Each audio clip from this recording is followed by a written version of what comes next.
साथियों सलाम। रब शरह ली सदरी व यस्सिर ली अमरी वहलुल उक़दतम मिन लिसानी यफ़क़हू क़ौली।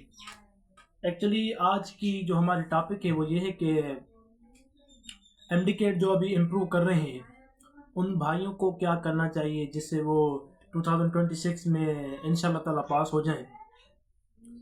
एक्चुअली बात ये कि तीन चीज़ें जो आपने माइंड में रखनी है, आपने हर वक्त उन चीज़ों को माइंड में रखना है कि यार अगर हम इन चीज़ों पे फोकस करें, इन चीज़ों पे सिर्फ अगर हम काम करें तो इंशाल्लाह ताला अल्लाह की ज़ात हमें कामयाब देगी। वो तीन चीज़ें कौन सी है, उनको समझाने से पहले एक बात मैं अर्ज़ कर दूं कि आपने जो अभी आप तो माशाल्लाह से एमडीकेट के स्टूडेंट्स हैं बायो, तो आप बहुत जानते होंगे सीपीआर की आप लोगों ने टर्म सुनी होगी। सीपीआर क्या है? Cardiac pulmonary resuscitation. यानी अगर कोई बंदा या बंदी बेहोश हो जाए डिहाइड्रेशन की वजह से, शुगर लो लेवल की वजह से, किसी वजह से अगर कोई बंदा बेहोश हो जाए, यानी उसकी कार्डिक जो एक्टिविटी है वो बंद हो जाए या स्टॉप हो जाए for the interval of time, और उसकी जो रेस्पिरेशन है वो भी मतलब थोड़ी सी कम हो जाए, तो उसे रिससिटेट किया जाता है, यानी उसे एक रिन्यूअल दिया जाता है, या आप कह सकते हैं कि उसे रिवाइटलाइजेशन किया जाता है कि फिर से वो बंदा उठ के चल सके।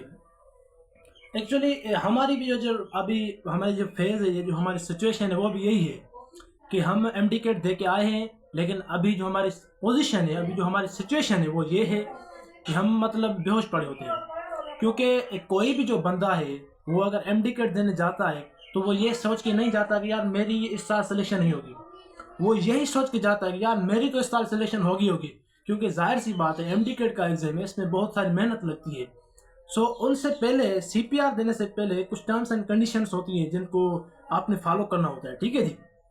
सो फॉर एग्जांपल अगर कोई सीपीआर पे जाता है, सीपीआर उसको दिया जाता है, तो वो क्या क्या की चीज़ें होते हैं। फॉर एग्जांपल मैं अगर आपको एक एग्जांपल दे दूं कि पहले तो उस बंदे को देखा जाता है, सीन किया जाता है कि भाई क्या है, फिर उसे चेक बैलेंस किया जाता है, उसके बाद कॉल फॉर हेल्प किया जाता है।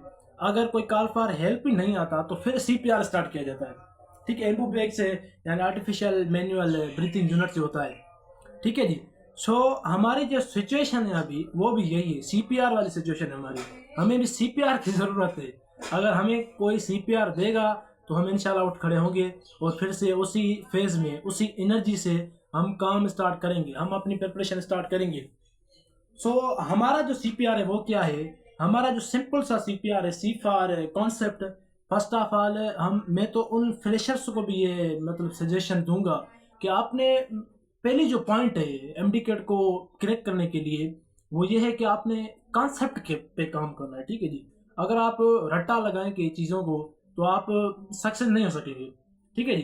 तो आपने फर्स्ट ऑफ ऑल सीपीआर में से कॉन्सेप्ट पे फोकस करना है, उसके बाद उस कॉन्सेप्ट पे प्रैक्टिस करनी है। अगर आपको कॉन्सेप्ट है लेकिन अगर आप उन चीज़ों को, उन एमसीक्यूज को पे प्रैक्टिस नहीं करेंगे, उनको एप्लीकेशन में यूज़ नहीं करेंगे, तो आप भी सक्सेस नहीं हो सकेंगे, ठीक है जी।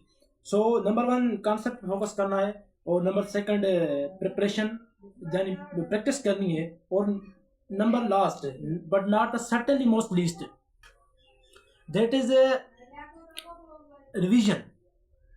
अगर मैं सीपीआर का अगर स्टैंड फॉर्म नहीं बन रहा हो तो मैं पहली चीज़ जो होती है ना, वो अगर इम्प्रूवर्स, खास करके आपकी बात कर रहा हूँ, तो वो मैं रिवीजन पे रखता। हमारे स्टूडेंट्स का अलमिया ये है कि वो चीज़ें तो बहुत पढ़ते हैं, out of syllabus, out of context देखने चीज़ों को देखते हैं, लेकिन वो रिवीजन कभी नहीं करते। सो अगर मुझे आप इन चीज़ों पे अगर आप काम करेंगे, इन चीज़ों को अगर आप फोकस करेंगे, सीपीआर को फोकस करेंगे, तो इंशाल्लाह ताला अगर आप सक्सेस हो जाएंगे तो मुझे दुआएं देंगे कि यार एक बंदा जिसने हमें सीपीआर बताया था कि भाई अगर आप सीपीआर को फॉलो करेंगे, यानी कॉन्सेप्ट है प्लस प्रैक्टिस, उसके बाद आपने रिवीजन करनी है, तो इंशाल्लाह ताला आपकी भी रिवाइटलाइजेशन हो जाएगी, आप भी जिंदा होंगे। जिंदा का मतलब आप समझ रहे हैं, मैं ये बातें कर रहा हूँ मतलब फिलोसॉफिकल थोड़ी सी बातें, क्योंकि हमें सबको पता है ये जो बातें मैं कर रहा हूँ, ठीक है जी। सो पहली बार कॉन्सेप्ट पे फोकस करना है, उसके बाद प्रैक्टिस करनी है, उसके बाद आपने रिवीजन करनी है, ठीक है जी। और दूसरी बात एक थोड़ा सा अर्ज कर लूँ कि बहुत सारे लोग कहते हैं कि यार मतलब स्टडी नहीं होती, क्या करें, कैसे करें, वैसे करें, मतलब डिमोटिवेट होते हैं। एक बात आप माइंड में रख लें कि भाई मतलब आपको मोटिवेशन की कमी नहीं होनी चाहिए। क्यों? क्योंकि आपका सिलेक्शन नहीं हुआ है ना। आपका अगर सिलेक्शन नहीं हुआ है तो ये तो मतलब बहुत बड़ी मोटिवेशन आपके लिए है कि क्यों नहीं हुआ। हाँ, क्यों नहीं हुआ, ये बड़ी मोटिवेशन है। मोटिवेशन किसी और से नहीं लेनी है आपने, मोटिवेशन अपने इस सिलेक्शन ना होने से लेनी है कि भाई मेरा सिलेक्शन क्यों नहीं हुआ। ठीक हो गया जी। So take care of yourself. अल्लाह हाफिज।